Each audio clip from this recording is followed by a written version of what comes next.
নৰেন্দ্ৰ মোদী চৰকাৰৰ 50 দিনত কি হ'ল কেইটা সংঘটিত হ'ল সন্ত্ৰাসবাদীৰ আক্ৰমণ কেইগৰাকী সেনা জোৱান হ'ল শ্বহীদ নিহত হ'ল কেইটা সন্ত্ৰাসবাদী দেওবাৰে 50 দিনত ভৰি দিলে নৰেন্দ্ৰ মোদী নেতৃত্বাধীন এনডিএ চৰকাৰে ধাৰাবাহিকভাৱে তৃতীয়বাৰলৈ শাসনলৈ অহা এনডিএ চৰকাৰে যোৱা 9 জুনত শপত গ্ৰহণ কৰিছিল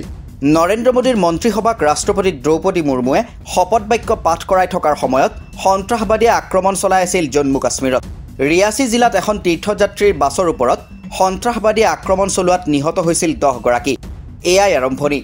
তাৰ পাছত জম্মু কাশ্মীৰত ধাৰাবাহিকভাৱে আক্ৰমণ চলাই আহিছে সন্ত্ৰাসবাদীয়ে কালি অৰ্থাৎ 27 জুলাইত নৰেন্দ্ৰ মোদী চৰকাৰে ভৰি দিলে 49 দিনত এই দিনকেইটাত কি হ'ল সেই তথ্য সামাজিক মাধ্যমত প্ৰকাশ কৰিছে কংগ্ৰেছে নিজৰ এক্স হেণ্ডেলত কংগ্ৰেছে দাঙি ধৰা তথ্য অনুসৰি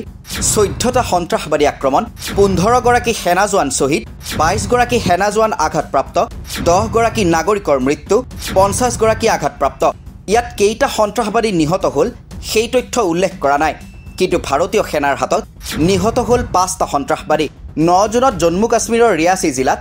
এখন তীৰ্থযাত্ৰীৰ বাছৰ ওপৰত সন্ত্ৰাসবাদীৰ আক্ৰমণৰ ঘটনাই আৰম্ভ তাৰ পাছত 11 জুনত জম্মু কাশ্মীৰৰ দোদ্ৰাত সন্ত্ৰাসবাদীৰ আক্ৰমণত এগৰাকী এছপিও আৰু 5 গৰাকী সেনা জোৱান আহত হয় একেদিনাই জম্মু কাশ্মীৰৰ কাঠুৱাত সন্ত্ৰাসবাদীৰ আক্ৰমণত এগৰাকী সেনা জোৱান শ্বহীদ হোৱাৰ লগতে দুটা সন্ত্ৰাসবাদী সেনাৰ গুলীত নিহত হয় 12 জুনত জম্মু কাশ্মীৰৰ দোদাৰ গাণ্ডোহত সন্ত্ৰাসবাদীৰ আক্ৰমণত এগৰাকী আৰক্ষী বিষয়া আহত হয় 26 জুনত এই একেটা স্থানত সেনা আৰু সন্ত্ৰাসবাদীৰ সংঘৰ্ষত 3টা সন্ত্ৰাসবাদী নিহত হয় 2 জুলাইত জম্মু কাশ্মীৰৰ চিনিগাম কুলাগামত সন্ত্ৰাসবাদীৰ আক্ৰমণত নিহত হয় দুগৰাকী সেনা জোৱান আনহাতে 8 জুলাইত জম্মু কাশ্মীৰৰ কাঠুৱাত সন্ত্ৰাসবাদীৰ আক্ৰমণত 5 গৰাকী সেনা জোৱান শ্বহীদ হোৱাৰ লগতে আহত হয় 5 গৰাকী সেনা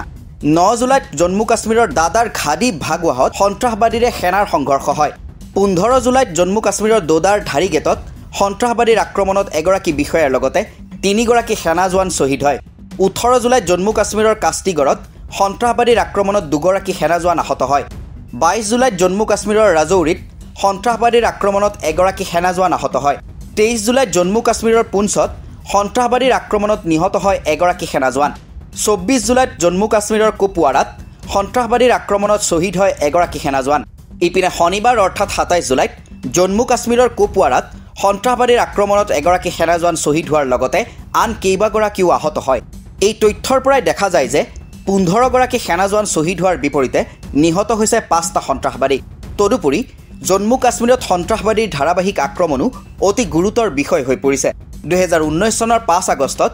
জম্মু কাশ্মীৰৰ পৰা সংবিধানৰ 370 ধাৰা বাতিল কৰাৰ পাছত স্থায়ী শান্তি আহিব বুলি প্ৰধানমন্ত্ৰী নৰেন্দ্ৰ মোদী আৰু কেন্দ্ৰীয় গৃহমন্ত্ৰী অমিত শ্বাহে প্ৰকাশ কৰিছিল কিন্তু সেই শান্তি জম্মু কাশ্মীৰলৈ নাহিল বৰঞ্চ নৰেন্দ্ৰ মোদী চৰকাৰৰ তৃতীয়টো কাৰ্যকালত জম্মু কাশ্মীৰত বৃদ্ধি পাইছে সন্ত্ৰাসবাদীৰ আক্ৰমণৰ ঘটনা news desk report the cross current